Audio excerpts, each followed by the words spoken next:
Assalamualaikum, selamat sejahtera.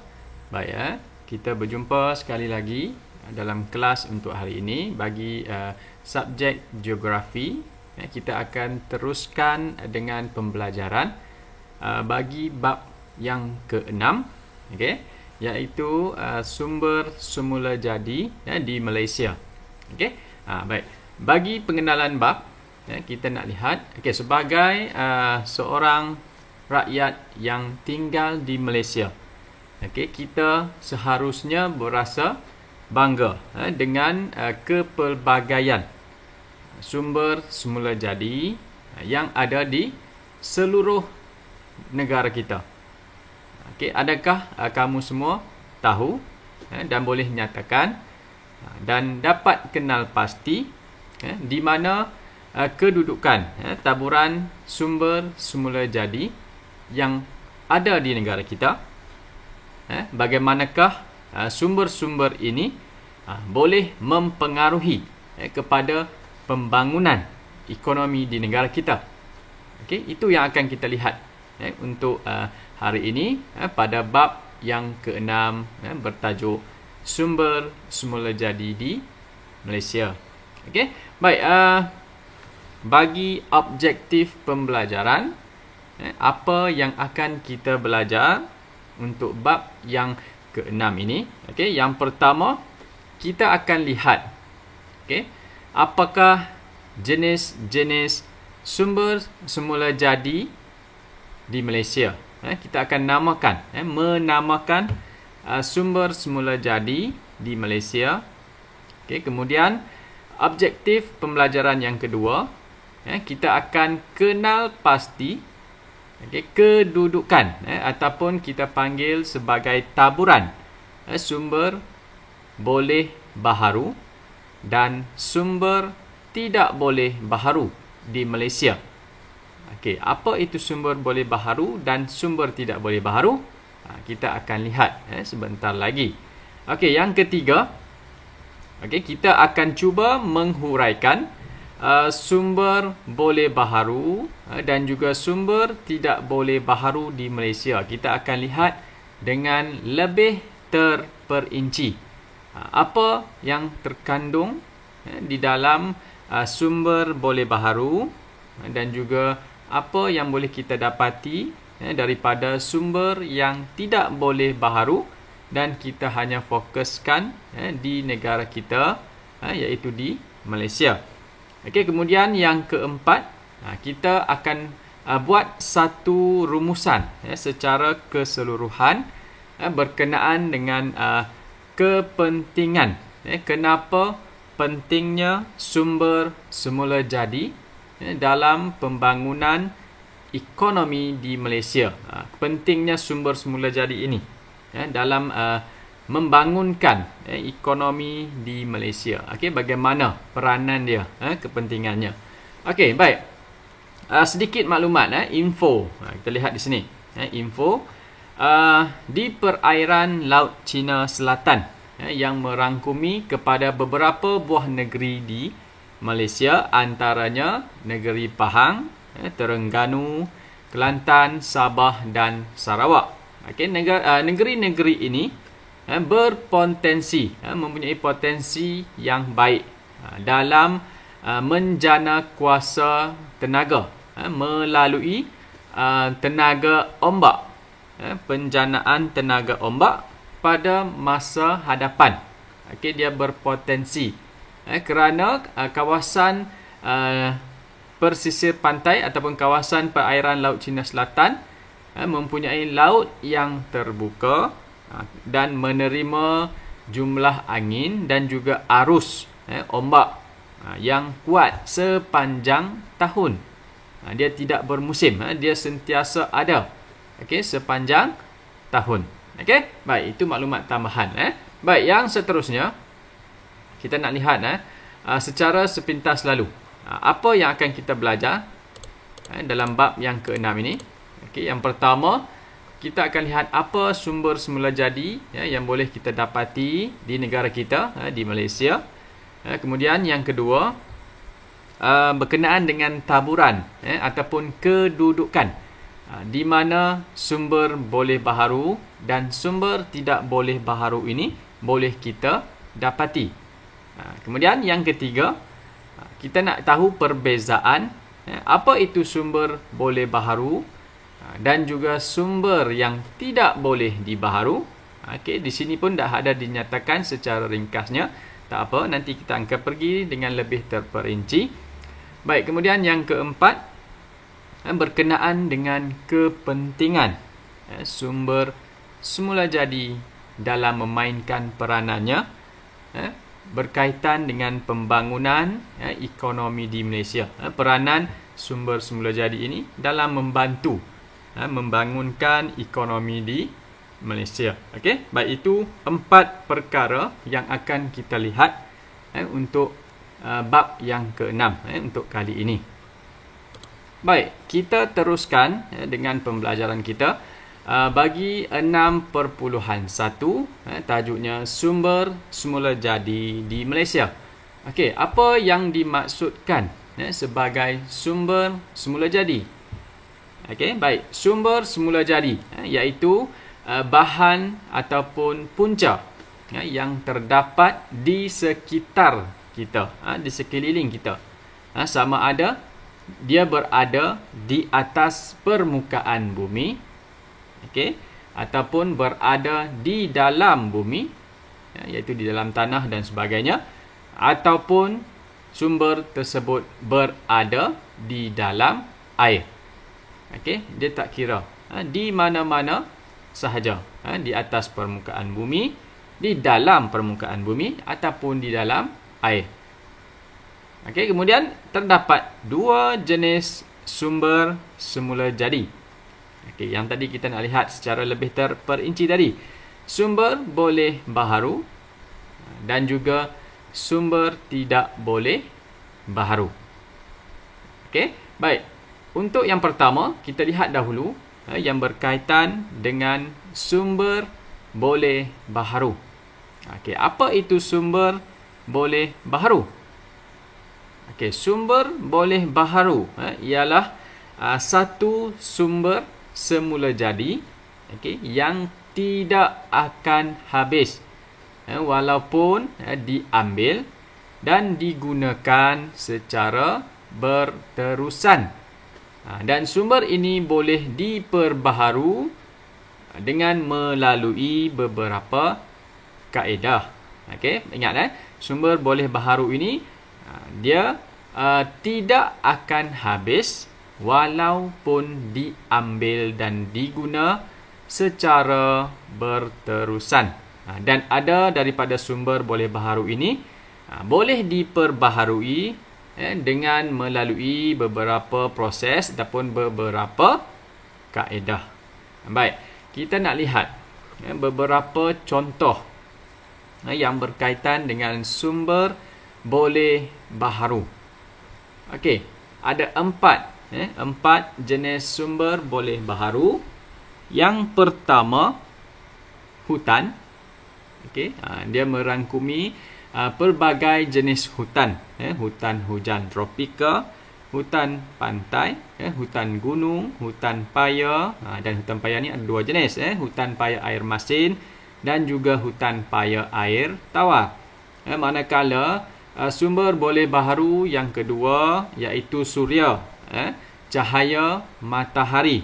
Ini sumber yang sentiasa ada, berterusan, kecualilah pada waktu hujan. Okey, baik, kemudian yang ketiga, tanah.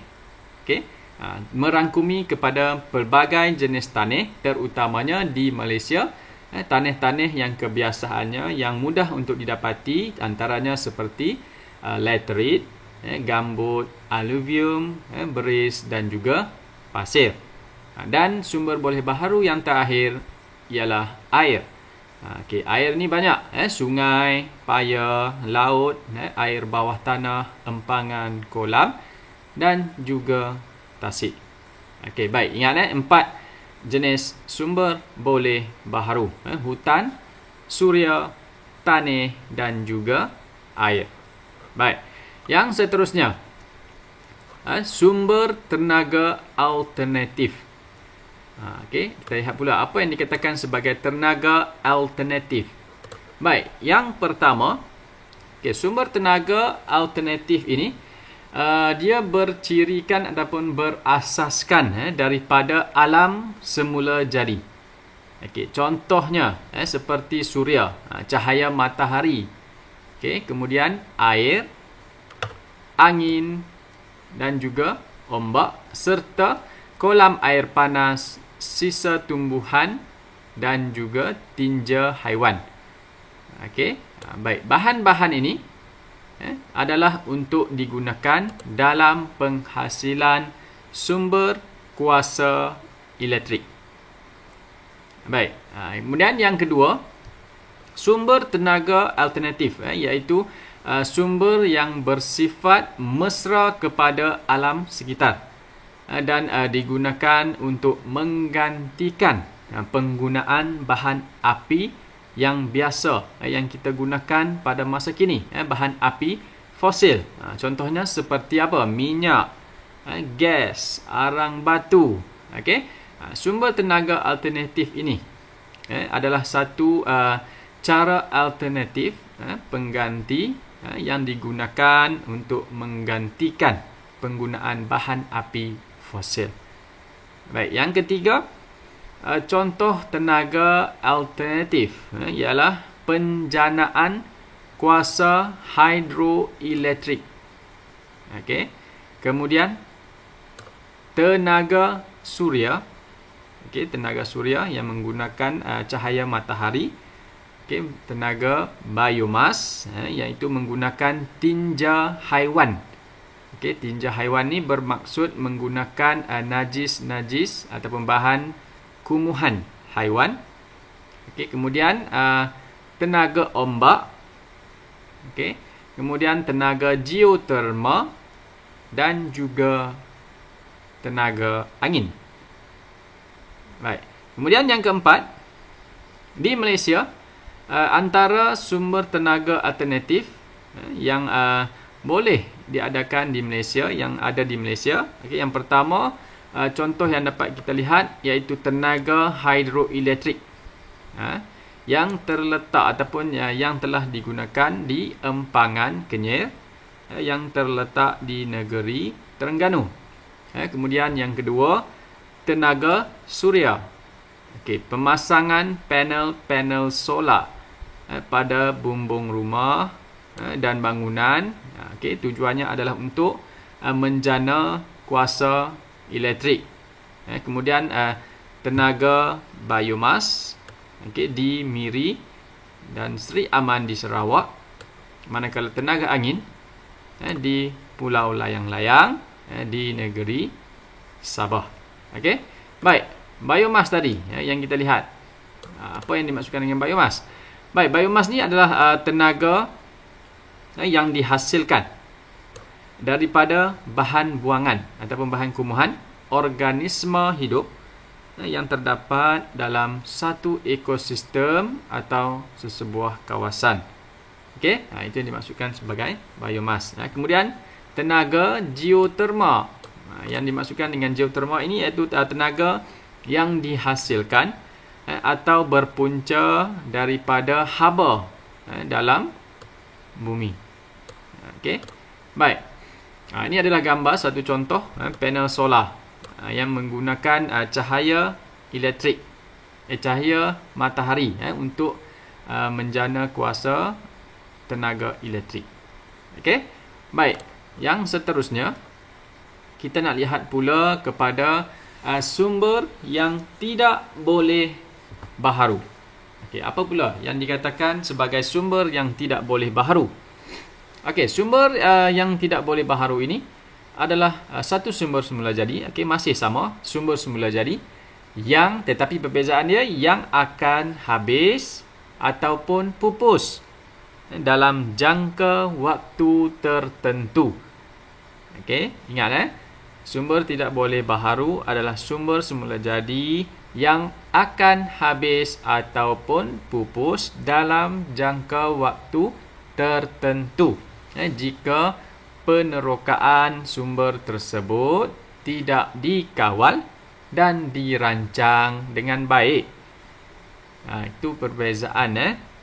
Ingat, sumber tidak boleh baharu, dia akan habis jika penerokaan sumber tersebut tidak dikawal dan dirancang dengan baik.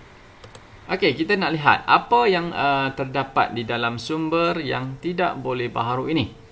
Baik, sumber yang tidak boleh dibaharu ini antaranya terdiri daripada sumber mineral yang kebiasaannya kita dapati sumber ini dengan cara menggali ataupun melombong di permukaan ataupun di kerak bumi. Okey. Kemudian terdapat sumber mineral yang digali di dasar laut. Okey, seperti contohnya petroleum dan juga gas asli. Manakala sumber mineral pula dibahagikan kepada dua jenis. Okey, logam dan juga bukan logam. Kita nak lihat kepada dua jenis ini. Yang pertama, contoh kepada sumber mineral logam. Okey. Iaitu emas, biji timah, biji besi, kuprum, bauksit. Okey, ini yang disenaraikan di bawah ataupun contoh kepada sumber mineral kategori logam. Okey. Kemudian contoh sumber mineral bukan logam. Okey, yang pertama, batu granit yang digunakan dalam industri pembinaan. Kemudian gas asli yang digunakan dalam industri timpalan, welding. Kemudian pasir yang digunakan dalam penghasilan barangan kaca. Kemudian petroleum yang dijadikan sebagai bahan bakar untuk kenderaan dan sebagainya. Arang batu yang digunakan dalam industri, industri-industri besar dalam melebur biji besi, melebur besi. Kemudian kaulin, iaitu dalam penghasilan barangan tembikar. Itu perbezaan dia. Sumber tidak boleh baharu. Bagi sumber mineral logam, dan juga sumber mineral bukan logam. Ingat perbezaan dia. Sumber boleh baharu dan sumber tidak boleh baharu. Baik, setakat ni saya harap kamu dapat bezakan antara sumber boleh baharu dan sumber tidak boleh baharu. Cuba kamu fikirkan apa perbezaan antara sumber boleh baharu dan juga sumber tidak boleh baharu. Okey, kemudian fikirkan beberapa contoh kepada sumber boleh baharu. Apa contohnya? Kemudian berikan contoh juga ataupun kamu fikirkan 4 contoh sumber mineral bukan logam. Saya harap dengan soalan-soalan seperti ini dapat lebih memahami, kamu dapat memahami isi kandungan untuk pelajaran kita setakat ni. Okey, baik, kita akan teruskan. Okey, untuk 6.2, taburan sumber boleh baharu dan juga sumber tidak boleh baharu di Malaysia. Okey, dalam bahagian ini kita akan lebih berfokus kepada beberapa taburan sumber boleh baharu dan sumber tidak boleh baharu yang utama yang ada di Malaysia. Kita tak lihat kepada semua. Kita fokuskan kepada beberapa contoh, beberapa jenis sumber boleh baharu dan sumber tidak boleh baharu yang utama sahaja di Malaysia. Okey, baik. Yang pertama kita nak lihat kepada sumber semula jadi boleh baharu, iaitu penggunaan air, sumber air yang dijadikan sebagai empangan hidroelektrik. Okey, itu yang akan kita lihat yang pertama. Okey, di buku teks kamu boleh lihat juga. Okey, di muka surat 104 dan 105. Okey, di Malaysia jumlah hujan kira-kira 2,600 mm setahun. Ini menyebabkan negara kita di Malaysia ini merupakan negara yang amat berpotensi untuk membangunkan kuasa hidroelektrik, yang dikatakan sebagai sumber air. Kemudian empangan, pembinaan empangan iaitu secara tambak. Empangan ialah tambak yang dibina untuk menahan aliran air. Kemudian air sungai yang diempang, yang melalui pembinaan tambak tadi, diempang, apabila dilepaskan akan memutarkan turbin dan menghasilkan tenaga elektrik. Baik, itu adalah empangan hidroelektrik, pembinaan empangan hidroelektrik yang berpunca daripada sumber semula jadi boleh baharu melalui sumbernya air. Akibat daripada penerimaan jumlah hujan di negara kita agak tinggi, 2,600 mm setahun. So negara kita memang sesuai untuk membangunkan kuasa hidroelektrik melalui pembinaan empangan-empangan. Baik, di dalam peta ni kita lihat peta 6.1 iaitu taburan ataupun kedudukan beberapa stesen jana kuasa hidroelektrik di Malaysia. Di peta ni disenaraikan menggunakan nombor, dan di bahagian petunjuk ni kamu boleh lihat nama-nama bagi setiap kawasan yang dibina empangan. Contohnya nombor 1 adalah merujuk kepada Pergau, yang kedua Temenggur, yang ketiga Bersia, yang keempat Kenering, 5 Cenderoh, Sungai Piah Bawah, Sungai Piah Atas, Kenyir, Batang Ai, Bakun, Murum dan Tenom Pangi, termasuk dengan Sabah dan Sarawak juga. Ini dipetik daripada Suruhan Tenaga pada tahun 2015 dan juga Sarawak Integrated Water Resources pada tahun 2008. Contoh-contoh gambar empangan-empangan yang terdapat di negara kita. Empangan Bersia, contohnya ni. Kemudian empangan Kenyir, Terengganu, Bakun, Sarawak, empangan Tenom Pangi di Sabah. Baik, untuk pengetahuan kepada kita semua, empangan Bakun merupakan empangan hidroelektrik yang terbesar. Nombor 10 ni Bakun yang terletak di negeri Sarawak. Empangan ni adalah empangan hidroelektrik yang terbesar di Malaysia. Dia boleh menjana 2,400 megawatt tenaga elektrik. Kemudian tahun 2020 dianggarkan 60% daripada penjanaan tenaga elektrik di Sarawak adalah bersumberkan kepada hidroelektrik. Hampir separuh, lebih daripada separuh sumber tenaga elektrik di negeri Sarawak adalah bersumberkan kepada hidroelektrik. Baik, ini adalah sumber boleh baharu bagi sumber air. Kemudian yang seterusnya, sumber boleh baharu yang kedua yang utama di negara kita, iaitu hutan.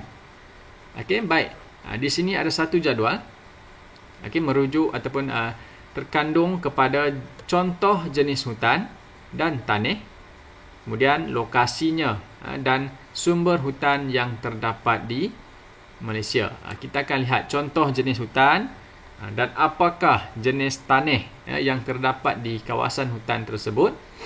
Kemudian di mana letaknya lokasi jenis-jenis hutan tersebut dan apa sumber hutan yang boleh kita dapati.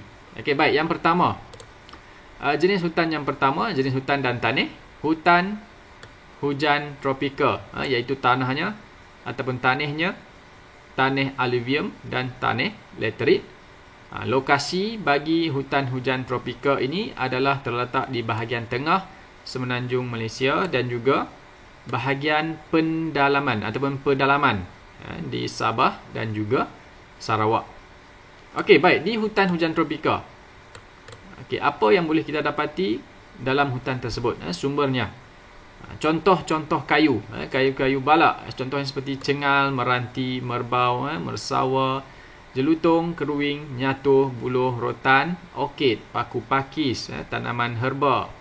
Kemudian haiwan-haiwan yang ada di hutan seperti ini adalah banyaklah, antaranya harimau, gajah, tapir, landak, kancil dan juga monyet. Okey, kemudian jenis hutan yang kedua, hutan paya air tawar. Manakala jenis tanah di kawasan hutan paya air tawar ini adalah jenis tanah gambut dan juga tanah aluvium.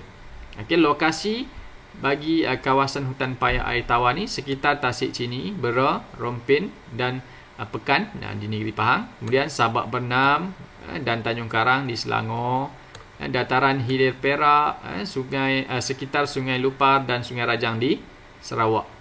Manakala sumber hutan yang boleh kita dapat di kawasan hutan paya air tawar, contohnya seperti pokok mengkuang, nipah, palma, keladi air, putat, palas, keriang, meranti jaya dan semayur. Manakala hidupannya, okay, ikan air tawar, katak, ular, biawak, buaya, burung dan juga kera. Kemudian hutan yang ketiga jenisnya hutan paya air masin. Jenis tanahnya tanah gambut dan aluvium. Okey, kedudukannya Laut Matang, Perak, sebahagian pantai di Kuala Selangor, kemudian Pantai Samarahan, Sadong, Sarawak, Delta, Lubuk, Sugut di Sabah. Kemudian sumber hutan yang boleh kita dapati di sini, pokok bakau, iaitu jenis bakau minyak, api-api, perepat dan juga tumu. Manakala hidupan dia ikan, siput, ketam, udang, ular, burung, memerang, keluang dan kera. Okey, jenis hutan yang ketiga, hutan pantai. Jenis tanahnya adalah tanah berpasir. Okey, kebiasaannya di kawasan pantai lah, namanya pun hutan pantai. Okey, Pantai Tanjung Ru, lokasinya di Langkawi, Kedah, Pulau Sipadan di Sabah, Pulau Talang-Talang, Sarawak dan juga Pantai Penarik di Terengganu. Manakala sumber hutannya, pokok ru, tapak kuda, mengkuang laut, berbaru, pokok kelapa dan rumput pantai. Manakala hidupan yang ada di kawasan seperti ini, hutan pantai, iaitu burung, tupai, ular, ketam, siput dan juga serangga. Dan yang terakhir bagi sumber hutan, sumber boleh baharu ini, hutan gunung. Jenis tanahnya ada tanah laterit. Okay, boleh didapati di kawasan Gunung Kinabalu, di kawasan-kawasan pergunungan, sebab dikatakan ia sebagai hutan gunung. Hutan Gunung Kinabalu, Pergunungan Iran di Sarawak, Gunung Jerai di Kedah, Gunung Tahan di Pahang. Okey, baik. Tumbuhan yang ada di sini, Rafflesia, periuk kera, pokok renek, paku pakis, lumut dan juga kulam air. Manakala hidupan yang ada di kawasan seperti ini, kawasan hutan gunung, okey, hidupannya siamang, ular, burung, serangga, musang dan juga harimau dahan. Okey, baik, ini adalah sumber semula jadi baharu bagi sumber hutan. Okey, kita dah lihat kepada jenis hutan yang terdapat di Malaysia, ada 5 kesemuanya. Hutan hujan tropika, hutan paya air tawar, hutan paya air masin, hutan pantai dan juga hutan gunung. Dan kita dah lihat juga di mana kedudukan bagi setiap jenis hutan ini dan apakah sumber-sumber hutan dan juga hidupan yang ada di kawasan hutan seperti yang dinyatakan tadi. Okey, baik, untuk info tambahan kepada semua pelajar. Okey, berdasarkan kepada Perlembagaan Persekutuan di Malaysia, pengurusan hutan, iaitu hutan-hutan yang ada di negara kita, okey, pengurusannya berada di bawah bidang kuasa kerajaan negeri. Okey, maksudnya jika satu-satu jenis hutan itu berada pada satu negeri tersebut, negeri tersebut adalah bertanggungjawab dalam menguruskan hutan-hutan tersebut. Okey, dan setiap negeri dipertanggungjawabkan untuk menggubal dasar dan undang-undang perhutanan masing-masing. Okey, contohnya di Pahang ada hutan apa? Okey, Kemudian di Sarawak ada hutan apa? Apa yang terdapat di hutan di negeri-negeri tersebut? Okey, negeri tersebut yang akan bertanggungjawab menguruskan apa juga jenis hutan yang berada dalam negeri masing-masing. Okey, baik, yang seterusnya. Taburan sumber semula jadi tidak boleh baharu, iaitu kita akan lihat kepada sumber mineral. Okey, baik. Sebelum kita mulakan, kita lihat sedikit info.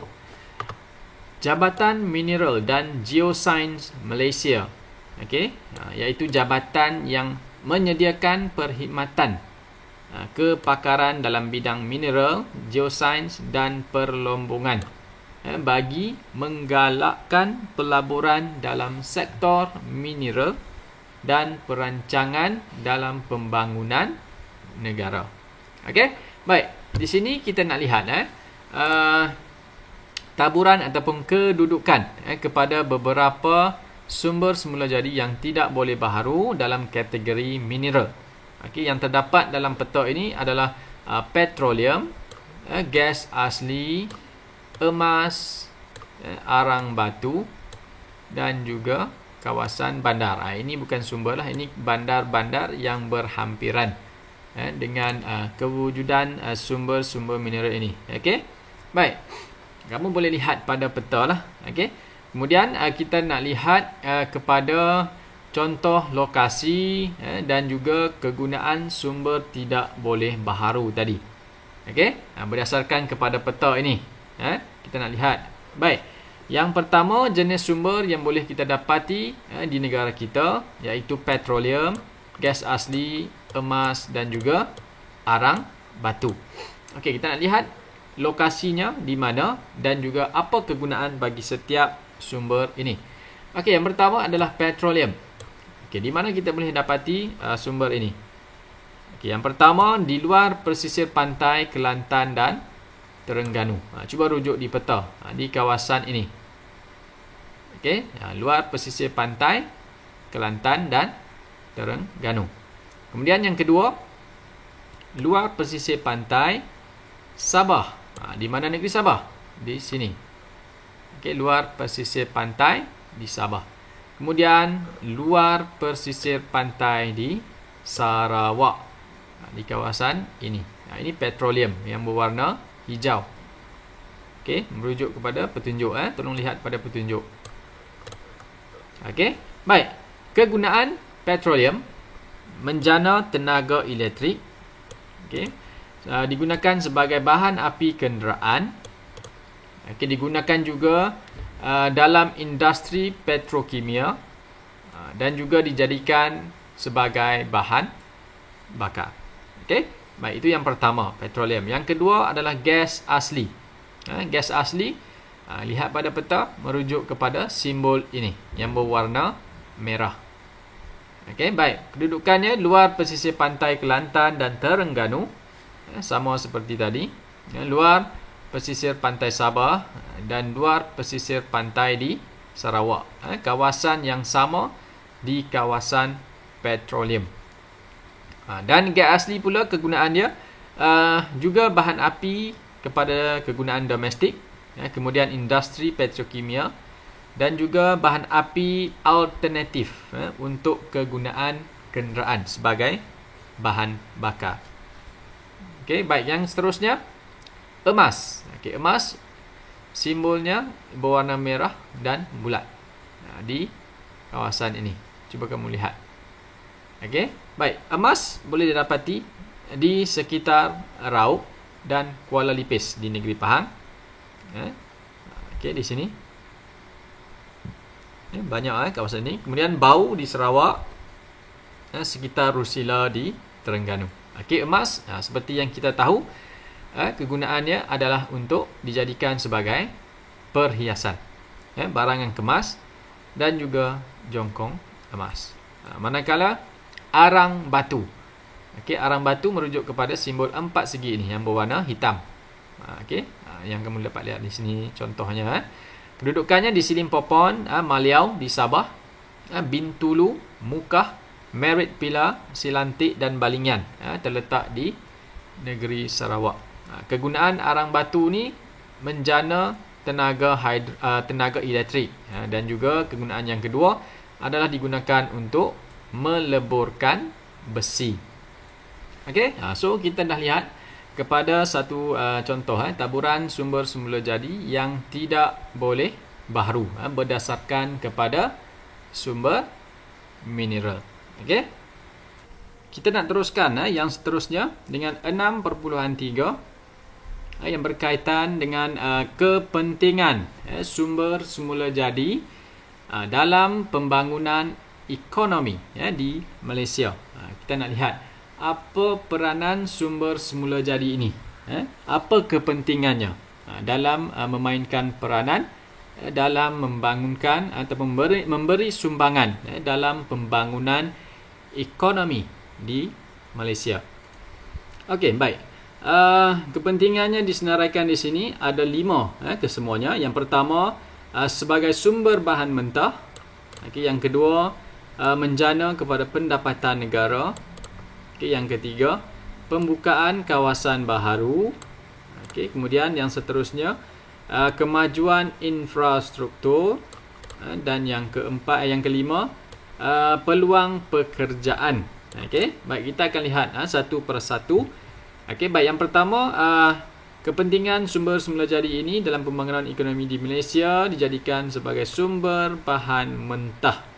Okey, baik, sumber semula jadi di Malaysia menyediakan bahan mentah dan juga bahan asas kepada industri hiliran. Okey, apa itu industri hiliran? Okey, baik, kita lihat. Industri hiliran iaitu industri yang berkembang daripada penggunaan bahan mentah yang telah diproses. Okey, contohnya seperti petroleum. Petroleum digunakan sumber bahan mentah yang pertama, sumber semula jadi sumber semula jadi yang pertama petroleum digunakan dalam industri petrokimia. Okey, industri petrokimia ini pula maksudnya bahan kimia yang terhasil daripada sumber petroleum dan gas asli. Okey. Kemudian yang kedua adalah pasir.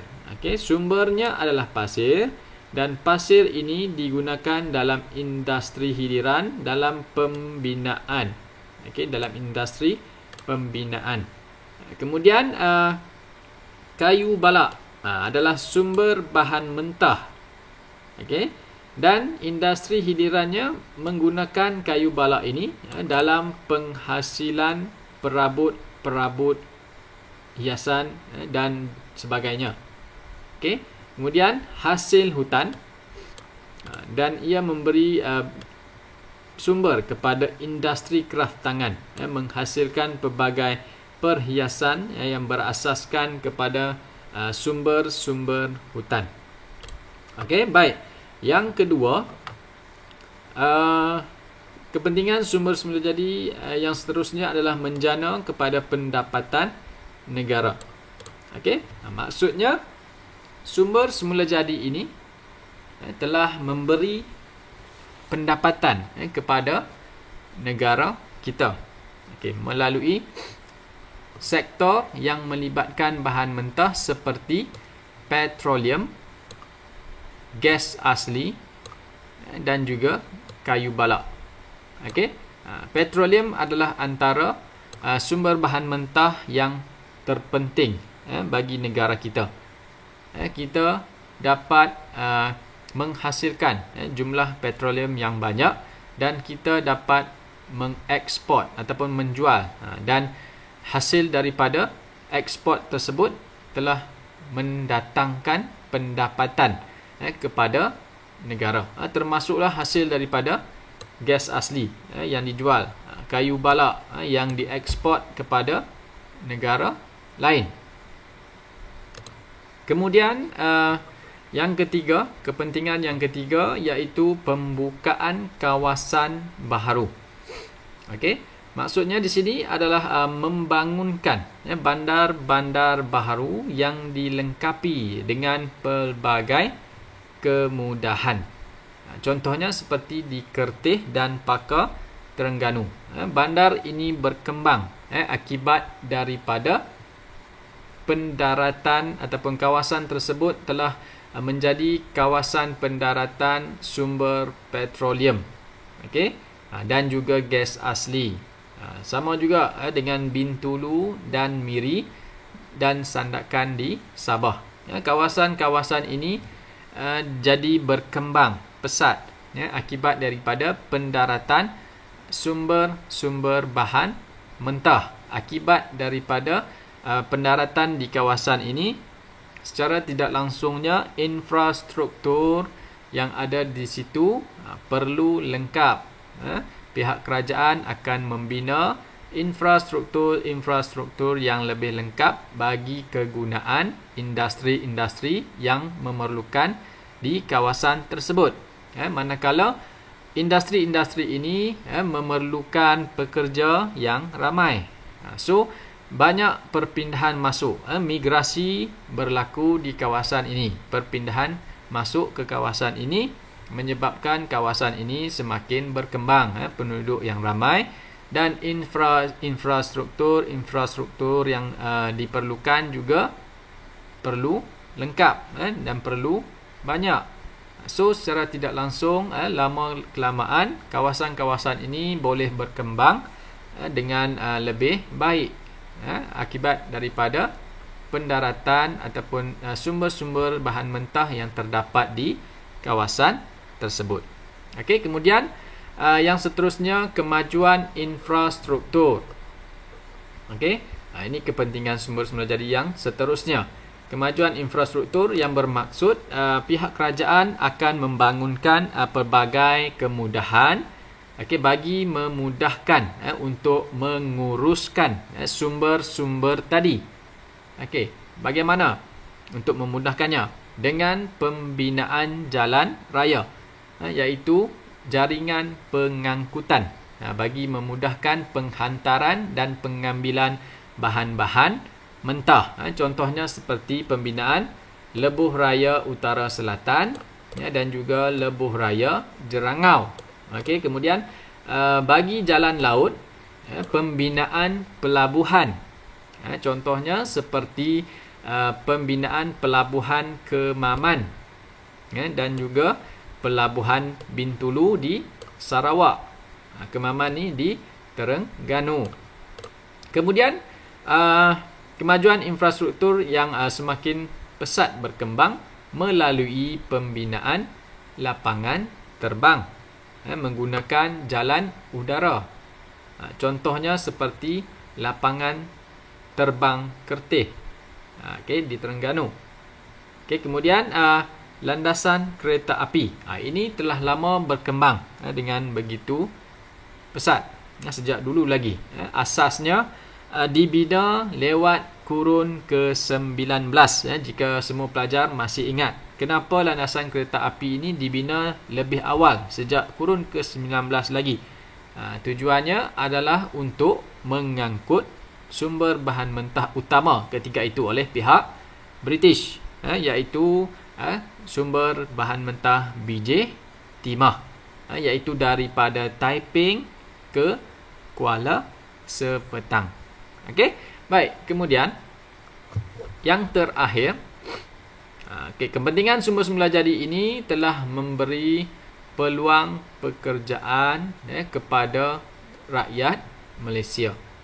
Okey, dia membuka banyak peluang pekerjaan dalam pelbagai jenis sektor. Okey, antara sektor-sektornya adalah seperti sektor perkhidmatan, kemudian sektor pembuatan, sektor pembinaan, kemudian sektor pertanian, sektor perlombongan dan juga pengkuarian. Okey, baik, berdasarkan kepada Jabatan Perangkaan Malaysia 2017. Okey, Carta Pai ini merujuk kepada peratus pekerja mengikut kepada sektor-sektor yang dinyatakan tadi, okey, pada tahun 2015. Okey. Baik, petunjuk yang ada di sini, yang pertama adalah sektor perkhidmatan, pembuatan, pembinaan, pertanian, perlombongan dan juga pengkuarian. Okey, baik.